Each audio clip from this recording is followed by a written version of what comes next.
여러분, 한나가 살던 시대에 사람들이 가지고 있던 잘못된 선입견 가운데 하나는 오늘 본문처럼 이 불임이 하나님의 저주였다고 받아들인다는 사실입니다. 고대 사회에서는 불임이 하나님의 저주로 간주되었고, 불임 여성은 가정과 사회에서 불임 때문에도 고통스러웠는데 사람들이 그를 향한 비난 때문에 더 고통스러워했습니다. 그래서인지 아무리 극진하게 돌보는 남편이 있어도 한나가 괴로울 수밖에 없었던 이유는 바로 이러한 잘못된 사회적인 통념입니다. 한나는 괴로움과 눈물로 자신의 불임뿐만 아니라 사회적인 저주를 받은 여성이라는, 그로 인하여 더 큰 고통 가운데 거할 수밖에 없었어요. 근데 가만히 보니까 우리를 더욱 당황하게 만드는 것이 있습니다. 여러분, 성경은 이 모든 것이 저주는 아니지만 하나님이 한나의 태문을 닫았다고 합니다. 여러분, 우리가 원치 않는 이 고통이 나로 말미암든지 아니면 주변으로 말미암든지 어떻든 간에 하나님의 허락하심이라는 사실입니다. 우리가 잊지 말아야 할 사실이 바로 이것입니다. 저주는 아니지만 그러나 이 고통은 하나님이 우리에게 허락하신 고통이라는 사실입니다. 이해가 되지 않습니다. 도대체 이렇게까지 하나님께서 선한 여인 한나를 몰아가실 이유가 무엇입니까? 여러분, 나의 죄로 말미암든지 아니면은 다른 이유에서 말미암든지 여하튼 하나님께서 허락하실 때에 나에게 고통이 옵니다. 그 이유가 무엇이겠습니까? 그리고 그 고통 가운데 우리가 기억해야 할 사실이 무엇입니까? 우리 함께 오늘 사무엘상 1장 5절 6절 한번 읽도록 하겠습니다. 5절 6절입니다. 한나에게는 갑절을 주니 이는 그를 사랑함이라. 그러나 여호와께서 그에게 임신하지 못하게 하시니, 여호와께서 그에게 임신하지 못하게 하심으로. 여기까지만 한번 읽을게요.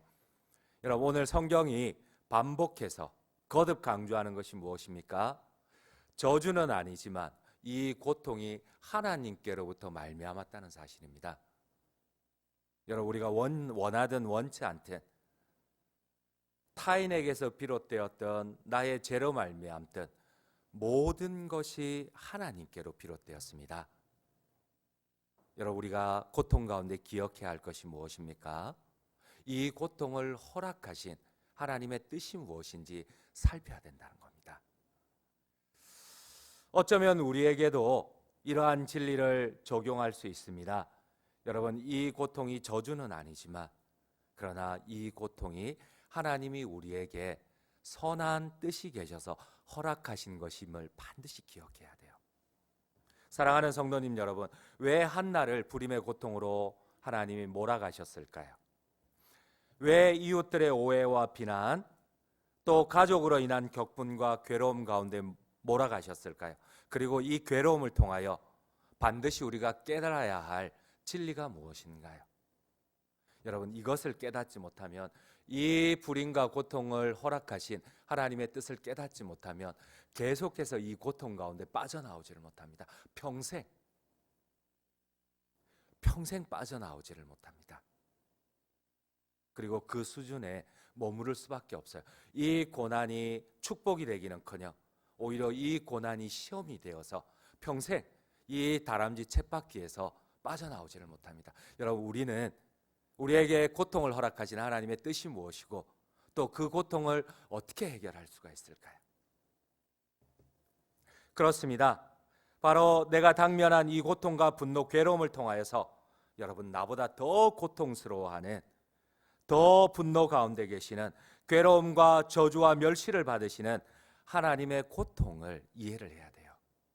여러분, 내가 이 고통 가운데 나의 이 고통 때문에 환몰되는 것이 아니라 이 고통을 가지고 하나님 앞에 나아갔을 때에 나보다 더 고통스러워하시는 하나님의 마음을 우리가 깨닫지 못하면 여기서 벗어날 수가 없어요. 이것을 하나님 앞에 해결받을 수가 없어요. 조금 신학적인 역설이지만 하나님께서 일부러 한나에게 불임을 주신 이유가 있습니다. 하나님께서 우리를 고통으로 모시는 이유가 있습니다. 이 고통을 통하여 이것을 계속 현실과 나와의 문제 혹은 다른 사람과 나와의 문제로 본다면 여러분 절대 이 고통에서 하나님의 해결책을 얻을 수가 없어요. 이 고통을 통하여 하나님 아버지의 고통을 여러분들 한번 헤아려 본 적이 있으십니까? 하나님 아버지께서 받으시는 고통과 비난, 저주와 멸시를 깨달을 때에 여러분 이 고통을 해결할 수가 있습니다. 오늘 본문의 배경이 되는 사사기와 사무엘상은 동일한 역사적인 배경을 가지고 있습니다. 아이를 낳지 못해 괴로워하는 한 여인으로 시작을 하는데 여러분 이 괴로움은 하나님의 괴로움입니다. 여러분 이 불임의 고통은 하나님의 불임입니다. 여러분 이게 무슨 말도 안 되는 소리입니까? 근데 여러분 사사기의 배경은 하나님의 불임을 배경으로 하고 있어요. 사무엘의 한나의 고통은 하나님의 고통을 배경으로 하고 있습니다. 불임 여성 한나의 고통을 통하여서 당시 하나님 아버지의 마음을 그 시대를 통하여서 읽어야 돼요. 특별히 이러한 시대를 바라보는 하나님의 고통이 어떠한지 이 한나의 고통을 통하여 이 나의 고통을 통하여 하나님의 고통을 여러분들은 이해하셔야 돼요. 그렇습니다. 이 시대는 하나님 아버지가 보시기에 영적 도덕적으로 타락하여 매일마다 하나님 앞에 예배가 드려지고 하루에 3번씩 하나님의 성전에 올라가서 종교 지도자들이 기도하고 하나님의 성도들이 기도하였지만 단 한 명의 하나님의 사람을 찾을 수가 없다는 거예요. 단 한 명의 하나님의 영적인 잉태된 백성이 한 명도 없다는 거예요. 여러분 이 한나의 불임은 하나님의 불임입니다.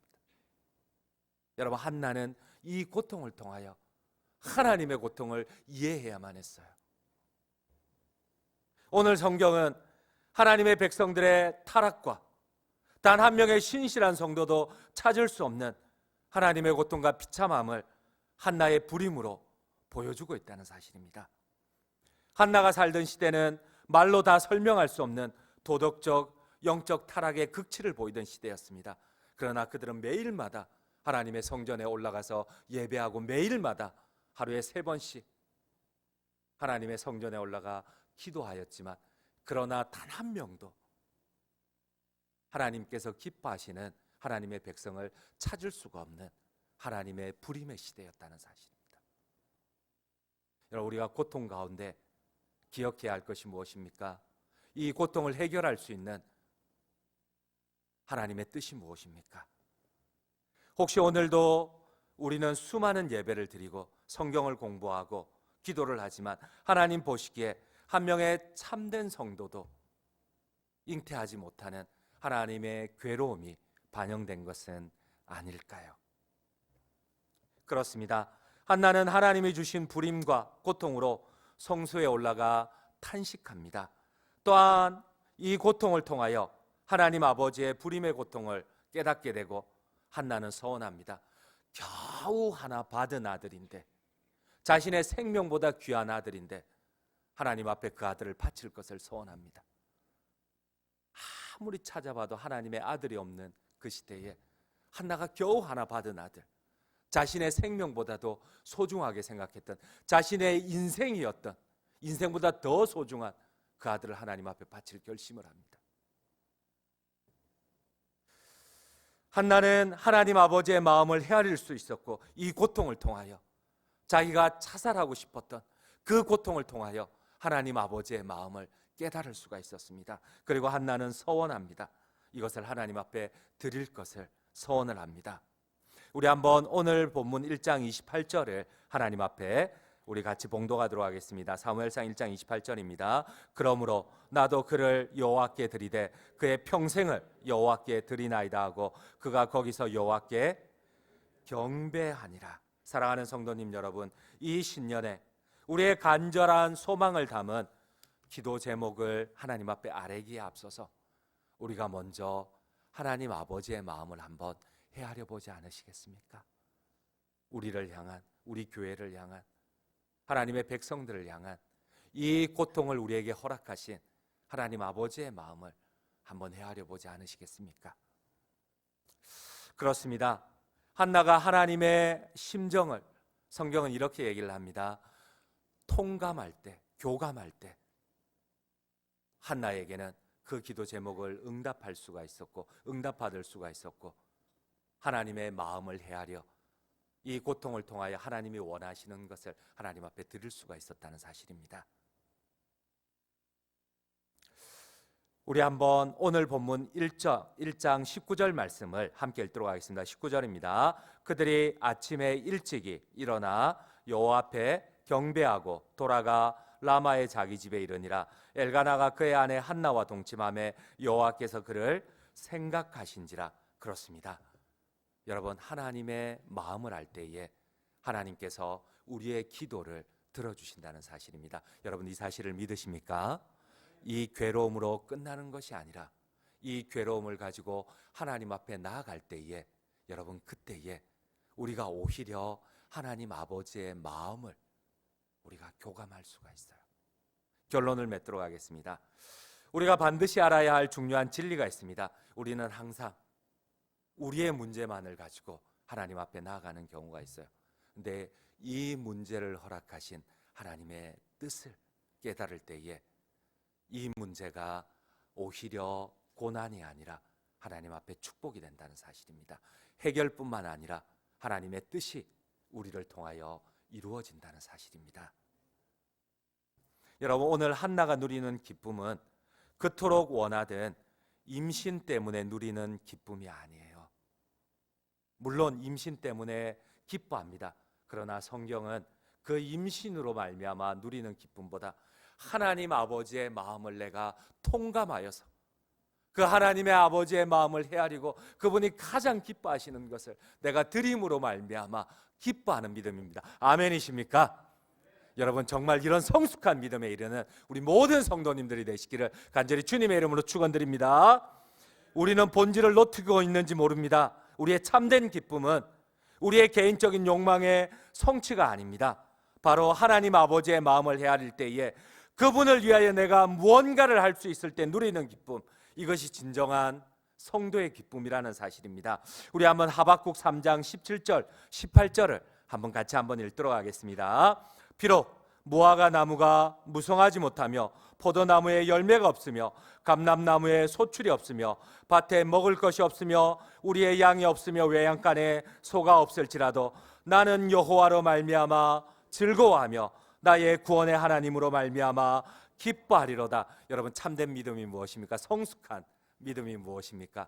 나의 소원의 성취보다 때로는 내가 아무것도 없고 하나님께서 내 기도를 들어 응답하지 않으실지라도 내가 여호와로 말미암아 기뻐하는 것, 그분의 마음을 헤아림으로 말미암아 그분의 기쁨이 됨으로 말미암아 내가 즐거워하는 것, 이것이 참된 기쁨임을 믿으십니까? 이러한 성숙한 믿음에 이르시는, 그리하여 오히려 이 고난이 어려움이 하나님의 축복이 되시는 모든 성도님들 되시기를 간절히 주님의 이름으로 축원드립니다.